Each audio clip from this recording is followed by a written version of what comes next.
मुंबई के पवई नामक स्थान पर पूज्य स्वामी चिन्मयानंद जी के आश्रम में विश्व हिंदू परिषद की स्थापना हुई थी। राष्ट्रीय स्वयंसेवक संघ के द्वितीय सरसंघचालक पूज्य श्री गुरु जी की प्रेरणा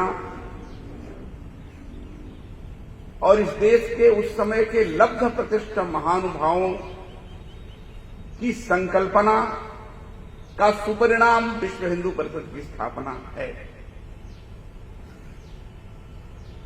दुनिया में फैला यह विराट हिंदू समाज,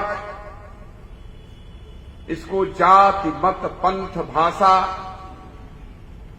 इन आग्रहों से ऊपर उठकर हिंदू इस नाते संगठित करेंगे, ऐसा लक्ष्य लेकर विश्व हिंदू परिषद स्थापित हुआ। पराधीनता के लंबे कालखंड में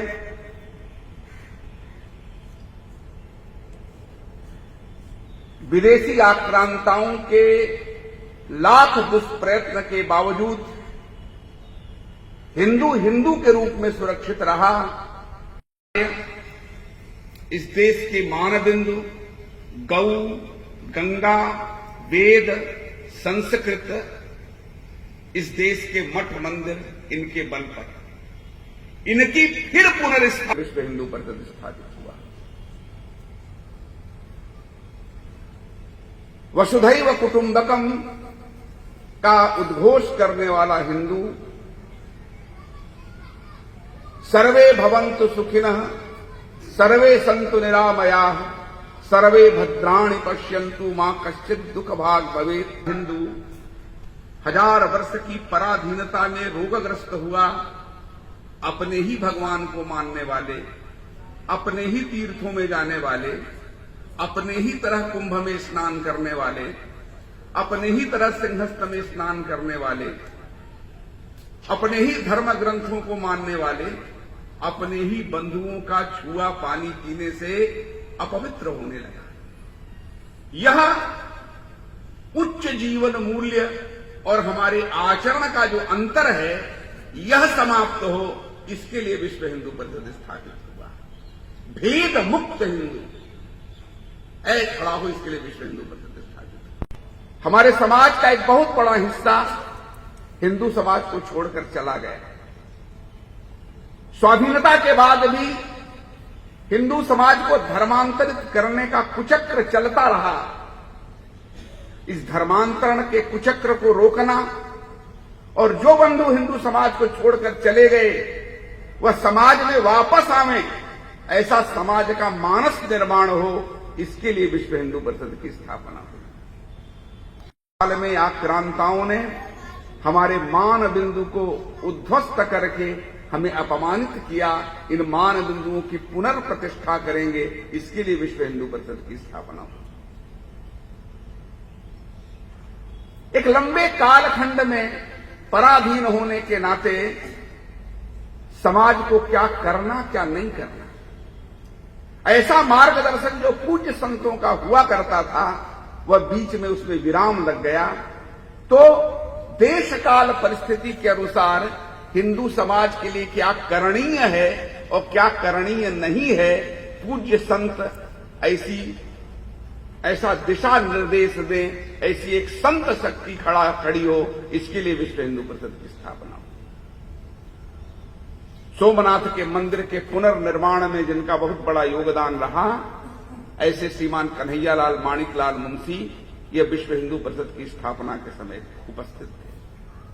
सिख समाज के मास्टर तारा सिंह, बौद्ध समाज के कुशक बकुला जी, जैन समाज के सुशील मुनि जी महाराज, राष्ट्रीय स्वयंसेवक संघ के द्वितीय सरसंघचालक पूज्य श्री गुरु जी और मैसूर के महाराज जयचामराज जी वाडियार उपस्थित रहे।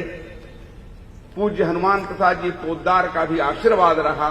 ऐसे लब्ध प्रतिष्ठ महानुभावों की उपस्थिति में पूज्य स्वामी चिन्मयानंद जी जैसे 1966 में विश्व हिंदू परिषद ने स्थापना के बाद पहला कार्यक्रम किया।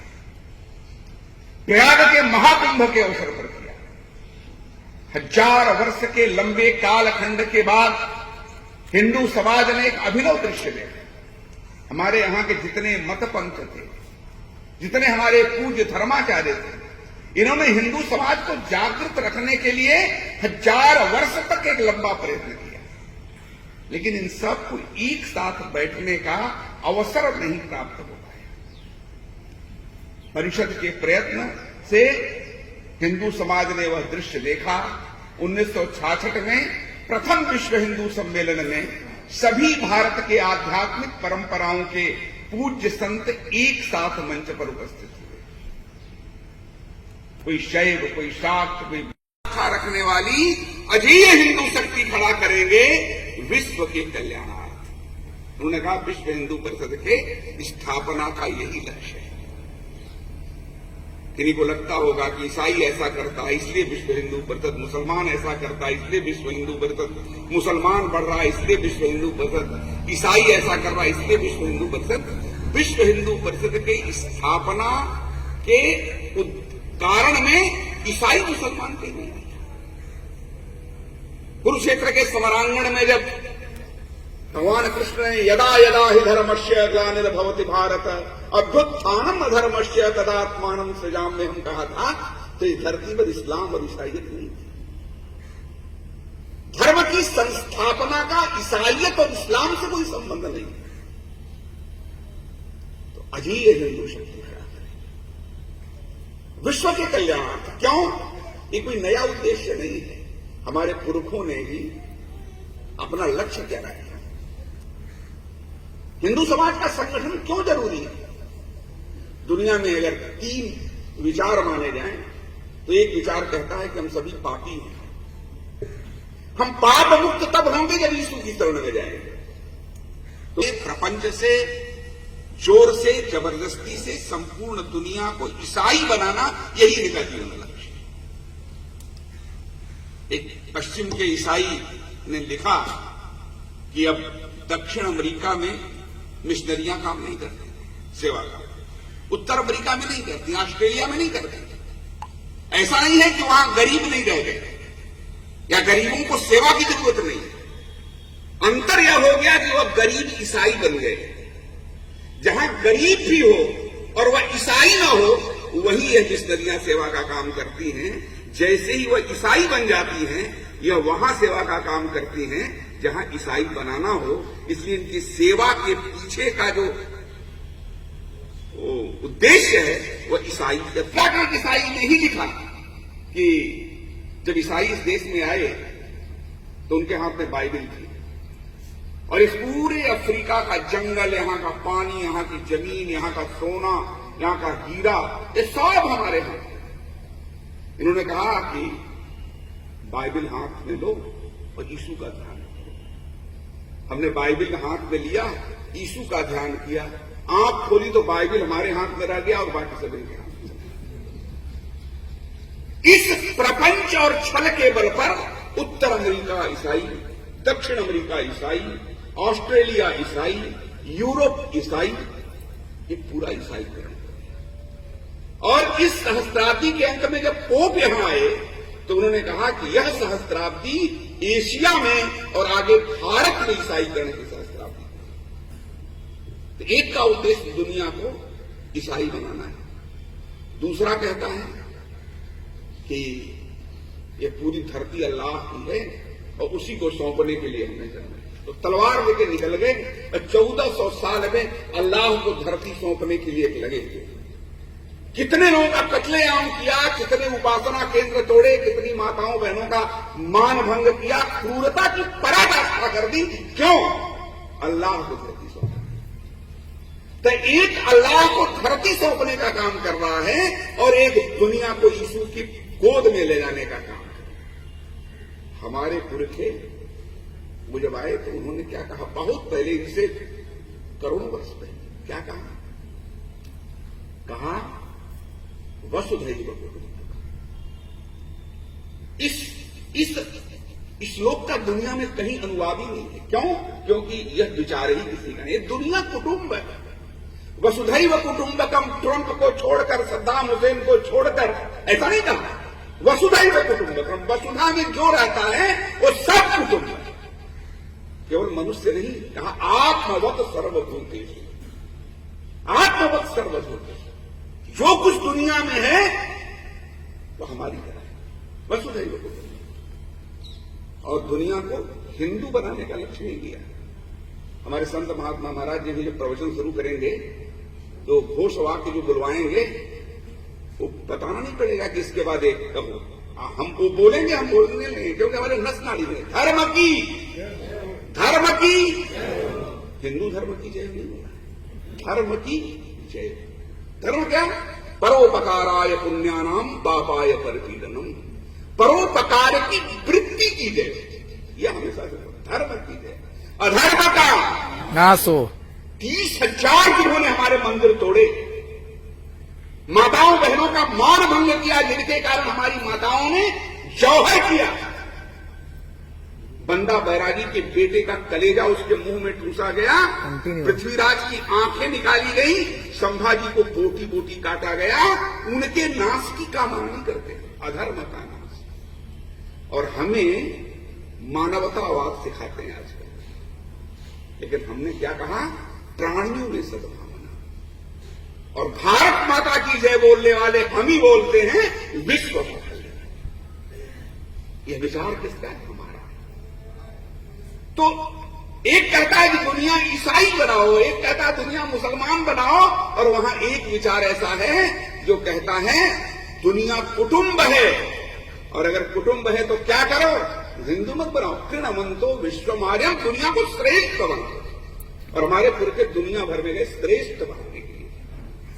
सर्वे भवन्तु सुखिनः, सर्वे सन्तु निरामयाः, सर्वे भद्राणि पश्यन्तु मा कश्चित् दुःखभाग्। सभी सुखी हो, सभी रोग मुक्त हो। अभी कोरोना के प्रारंभिक काल में अमेरिका जैसे दुनिया के दरोगा को दवा की जरूरत पड़ी, हमने अपनी चिंता नहीं की, दवा भेज दी। क्यों? ये विचार है सर्वे भवन्तु सुखिनः, उसके कारण भेज दी। सर्वे सन्तु निरामयाः, सभी सुखी हो, सभी रोग। हमारी दुनिया जो है, एक की दुनिया में जितनी करुणा है, जितना प्रेम है, वो ईसाई के लिए। एक की दुनिया में जितनी करुणा है, जितना प्रेम है, मुसलमान के लिए। और हमारी दुनिया क्या है? हमारी दुनिया में हिमालय पर्वत नहीं है, देवतात्मा हिमालय। हिमालय की देवता है। गंगा भी नदी है, नदी नहीं है, गंगा हमारी लिए मां। कण कण में ईश्वर का दर्शन है। अब इन तीनों में कौन विचार रहेगा दुनिया में, तब दुनिया बचेगी। एक विचार रहेगा तो केवल ईसाई बचेगा, दूसरा विचार रहेगा तो केवल मुसलमान बचेगा, और यह तीसरा विचार रहेगा तो पहाड़ भी बचेगा, जंगल भी बचेगा, पानी भी बचेगा, गाय भी बचेगी, और दुनिया भी बचेगी। इसलिए दुनिया बचाना है तो यह विचार बचाना जरूरी है, और विचार बचाना है तो विचार बचाने वाले हिंदू को बचाना जरूरी है। और केवल हिंदू बचा रहेगा तो नहीं होगा, विचार के पीछे ताकत चाहिए। सत्य यदि दुर्बल हुआ तो कौन उस पर कान देता, और शक्तिशाली की गलत भी बात यह जग मान लेता। इतने उत्तम विचार होने के बाद भी अगर उसके पीछे ताकत नहीं खड़ी होगी तो यह विचार स्वीकार्य नहीं होगा। तो यह दुनिया के लिए कल्याणकारी विचार यह बचा रहे, स्वीकार्य हो, इसलिए दुनिया बची रहे। इसलिए हिंदू का संगठित होना, सशक्त होना यह आवश्यक है। इस काम में विश्व हिंदू परिषद लगा है, इस काम में विश्व हिंदू परिषद लगा है। मैं बनारस में एक छोटी सी दुकान पर चाय पी रहा था,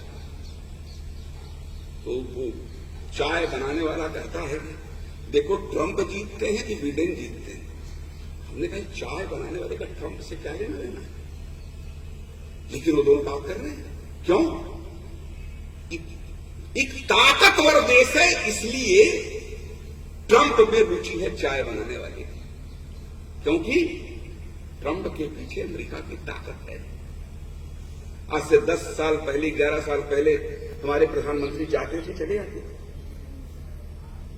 पहली बार हमारे लोगों ने एहसास कराया दुनिया को, तुम ही ताकतवर नहीं हो। तुम कुछ भी बनाओगे तो उसको खरीदने वाले सबसे ज्यादा हमारे देश में। दुनिया में सबसे हम वृद्ध देश है, लेकिन सबसे जवान लोग हमारे देश में। डॉक्टर हमारे देश में, इंजीनियर हमारे देश में। हम चाहेंगे तो सब ठप हो जाएगा तुम्हारा। इस ताकत का एहसास जब हुआ तो दुनिया का दरोगा कहा जाने वाला देश वो कहता हाउ डी मोदी, कहता है कि नहीं कहता? हाउ डू, ये हाउ डू डू मोदी नहीं था, हाउ डू डू भारत। क्या बात है। ये ताकत खड़ी हुई तब ये स्थिति निर्माण हुई। तो हिंदू की ताकत इन कल्याणकारी विचारों के पीछे खड़ी हो, इसके लिए विश्व हिंदू परिषद स्थापित है। अब यह ताकत खड़ी क्यों होगी, कैसे होगी? तो 1969 के सम्मेलन में पूज्य संतों ने घोषणा की, मंच से घोषणा की, हिंदवः सोदराः सर्वे न हिंदू पतितो भवेत्। हम सहोदर भाई हैं, सहोदर भाई हैं, तो इसमें कोई पतित तो हो ही नहीं सकता। इसी में से परावर्तन का मंत्र आता है। कोई मुसलमान भी हिंदू बन गया तो पतित नहीं हो सकता, वो वापस आ जाएगा। क्यों? हिंदवः सोदराः। जब कोई पतित नहीं हो सकता तो जन्म के आधार पर कोई पावन नहीं है और जन्म के आधार पर कोई अपवित्र नहीं है। और अस्पृश्यता अगर पाप नहीं है तो दुनिया में कुछ भी पाप नहीं, कुछ भी पाप नहीं। कल अपने एक अधिकारी डॉक्टर राम मनोहर लोहिया का एक प्रसंग बता रहे हैं। उन्होंने कहा कि डॉक्टर राम मनोहर लोहिया ने एक पुस्तक में लिखा कि मैं समाजवादी हूं, मैं पूजा नहीं करता,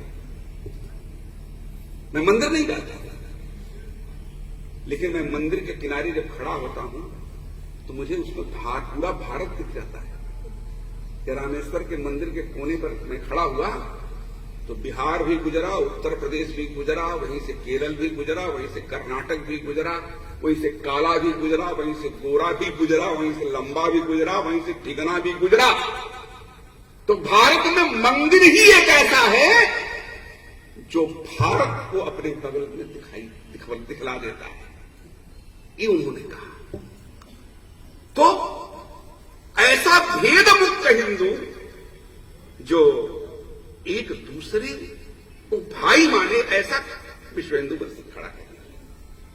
तो एक ने कहा ऐसा हिंदू दिखता कहां है? अगड़ा दिखता है, पिछड़ा दिखता है, तमाम जातियां दिखती, हिंदू कहां दिखता है? एक संत ने कहा कि कुंभ के मेले में जाओ, अब कुंभ के मेले में गंगा जी के पुल पर खड़े हो जाओ और नीचे जो लाखों नरमुंड दिखते हैं उसमें अगड़ा दिखेगा क्या, पिछड़ा दिखेगा क्या? उत्तर प्रदेश बिहार नहीं दिखेगा, केवल हिंदू दिखेगा। अमरनाथ की यात्रा में हिंदू दिखता है, गंगा स्नान में हिंदू दिखता है, वैष्णो देवी में हिंदू दिखता है, रामेश्वरम में हिंदू दिखता है, 52 शक्तिपीठ 12 ज्योतिर्लिंग में हिंदू दिखता है। और 6 दिसंबर 1992 को अयोध्या की भूमि पर गिलगित से लेकर कन्याकुमारी तक जो जुटा था और जिसने 450 साल पुराने ढांचे को ध्वस्त करके वहां रामलला को बैठा दिया, वह हिंदू था, वह हिंदू था। जय श्री राम। उसी हिंदू को गांव गांव में अपने को खड़ा करना है, इसके लिए विश्व हिंदू परिषद लग गए। 112 प्रदेशों में बांटकर इस देश में ईसाई मिशनरियां धर्मांतरण कर रही हैं। पेट्रोल डाला रहा है। 72 साल हो गए इस देश के आजादी, 73 साल आजादी की इतने दिन बाद भी टीवी पर लोग कह रहे हैं कि तुमने बना दिया, जरूरत हम मजबूत होंगे तो हम गिरा देंगे। ऐसा बोलने के लोगों की हिम्मत है। हम गौ को माता मानते हैं और सड़क पर गौ मांस पकाकर और काउंटर सजाकर उसको बांटा जा रहा है इस देश में। आज भी हो रहा है। 73 साल बाद भारत के संविधान की शपथ लेने वाला एक सांसद वो कहता है कि भारत माता की जय नहीं बोल। बिहार के सीमांचल में इसी एजेंडे पर 5 मुसलमान के नाते जीत कर आए हैं। इस बार कोई राजनीतिक दल नहीं जीता है। मैंने जितनी बातें कही हैं इस एजेंडे की खुलेआम सीना ठोक कर घोषणा करने वाले 5 जीत कर आए। देश किधर जा रहा है? इसको कौन रोकेगा? 98% ईसाई आबादी का नागालैंड है इस समय, 23% ईसाई आबादी केरल में है, 98% मुस्लिम आबादी लक्षद्वीप में है, 38% मुस्लिम आबादी असम में है, 18% मुस्लिम आबादी बिहार में है, 20% मुस्लिम आबादी उत्तर प्रदेश में है और 65% मुस्लिम आबादी जम्मू और कश्मीर में है। बिहार और उत्तर प्रदेश निकाल दिया जाए और केरल और बंगाल निकाल दिया जाए आज की स्थिति में, तो बाकी प्रदेशों में हिंदू मुख्यमंत्री अब नहीं हो सकता, भविष्य नहीं हो सकता। 300 नगर पालिकाएं और नगर पंचायतें ऐसी हैं जहां हिंदू चेयरमैन या अध्यक्ष नहीं हो सकता। हर एक नगर पालिका और नगर पंचायतों में जब राजनीतिक दल वाले बैठते हैं कहते हैं कि 6 वार्ड ऐसे हैं जहां मुसलमान ही खड़ा हो सकता, कहते हैं ना, ये 8 वार्ड हैं, 6 वार्ड हैं, ये वार्ड बढ़ते जा रहे हैं, हर 10-5 साल बाद ये वार्ड बढ़ जाते हैं जहां केवल मुसलमान खड़ा हो सकता है। तो एक पाकिस्तान भारत की संपूर्ण क्षेत्रफल का 29% लेकर पाकिस्तान बन गया और देश में 5 प्रदेश ऐसे हो गए जहां हिंदू मुख्यमंत्री नहीं हो सकता। ये कहां तक रुकेगा, इसका विचार करना चाहिए।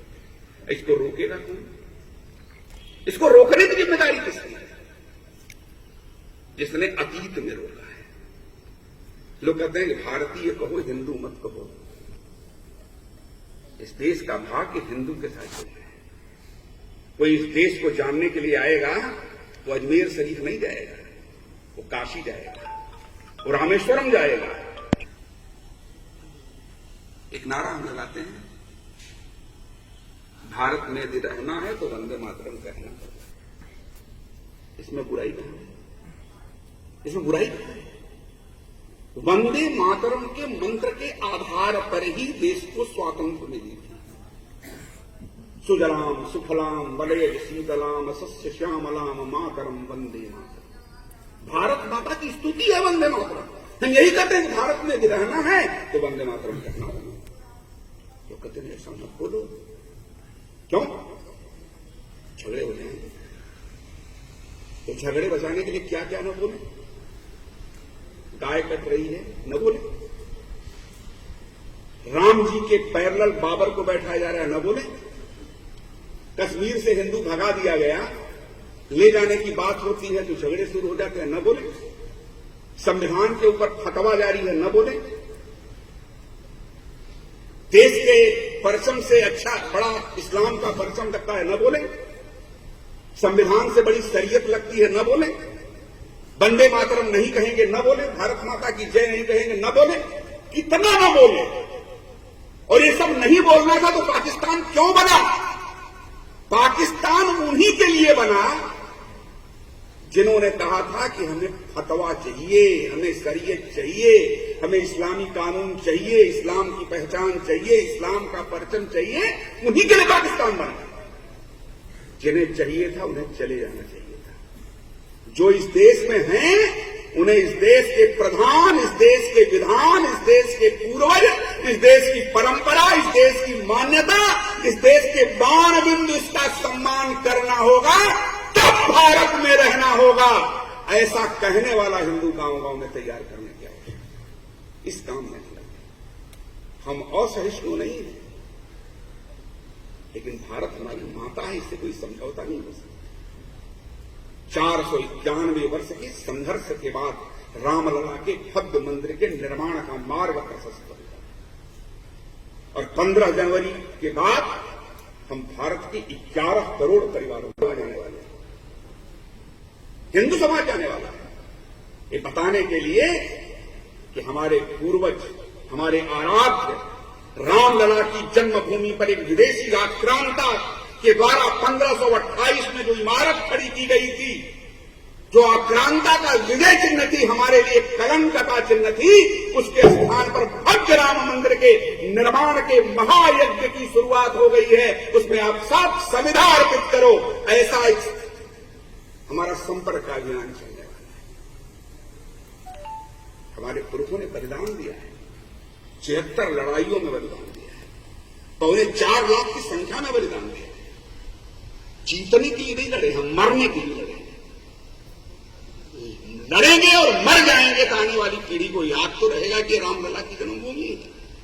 76 लड़ाइयों में लड़े और मर गए, लड़े और मर गए, लड़े और मर गए। बता रहे थे कि 30,000 मंदिर टूटे।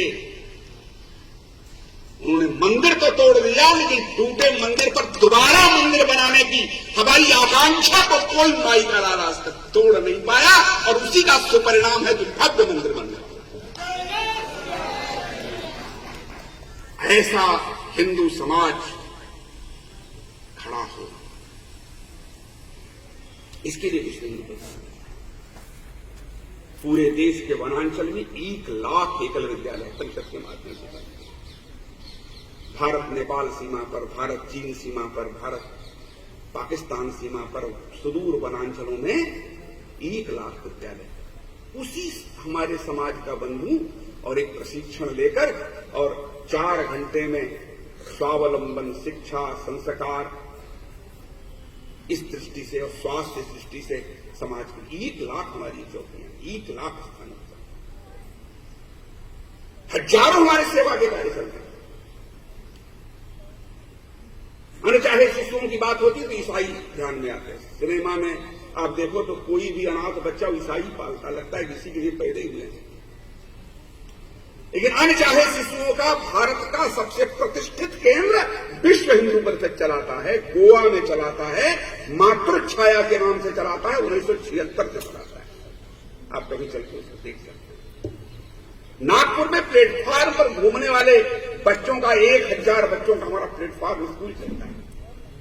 बांसवाड़ा जिला राजस्थान का जो ईसाई बहुल हो गया था, वहां 1200 विद्यालय चलाकर एक ईसाई वहां नहीं बचाए काम विश्व हिंदू परिषद। स्थापना के तुरंत बाद असम के हाफलॉन्ग में, महाराष्ट्र के तलासिरी में और गोपाली आश्रम खड़गपुर में हमने सेवा के काम कर। हमारे पूर्वी उत्तर प्रदेश में सोनभद्र के घोरावल में और चंदौली जिले के नवगढ़ में हमारा छात्रावास चलता है। इस तरह सेवा कार्यों का एक लंबा संजाल पूरे देश में। हम इनकी तरफ बड़ी बड़ी बिल्डिंग नहीं खड़ी कर सकते, बड़े बड़े विद्यालय नहीं खड़े कर सकते, बड़े बड़े सुविधा संपन्न अस्पताल नहीं खड़े कर सकते, लेकिन अपने बंधुओं के बीच में जाकर आप हमारे हो, हम आपके हैं, इस भाव से उनके बीच में आना जाना प्रारंभ कर सकते हैं। ये काम हमने प्रारंभ कर दिया। यहां बड़ी बड़ी कथाएं होती हैं, लेकिन सुदूर जंगलों में वहां के बंधुओं को लाकर, वनवासी बंधु भगिनी को लाकर और उनको 27 स्थानों पर राम कथा और कृष्ण कथा का प्रशिक्षण देकर उनको कथाकार बनाने का काम विश्व हिंदू परिषद कर रहा है। कभी आपको इच्छा हो तो हमारे अयोध्या में जाइए, गोलाघाट में हमारा एक केंद्र चलता है। तो छत्तीसगढ़ के, झारखंड की भैया और बहन और आकर कथा सीखते हैं। वर्णानाम अर्थ संघानाम रसानाम छंदसामपि, यह मंत्र वह बोल रहे हैं जिनके पुरखों ने वर्षों से कथा नहीं सुनी। ये काम कथाकारी योजना के माध्यम से विश्व ऐसे सेवा के काम। तमिलनाडु में ग्राम पुजारियों का संगठन हमारे बंधुओं ने खड़ा किया। तरुणियों में दुर्गा वाहिनी, युवाओं में बजरंग दल। बजरंग दल का दूसरा ही चेहरा लोग प्रस्तुत करते हैं। हमारे प्रकाश जी संयोजक थे उस समय। ये पूरा कश्मीर यात्राओं के माध्यम से जुड़ा है। अमरनाथ की यात्रा हटा दीजिए तो कश्मीर से जुड़ाव का कोई कारण नहीं था, वैष्णो देवी की यात्रा। तो जम्मू का वह भाग जो हिंदू बहुल था, आज मुस्लिम बहुल हो गया। पुंछ 8% हिंदू रह गया।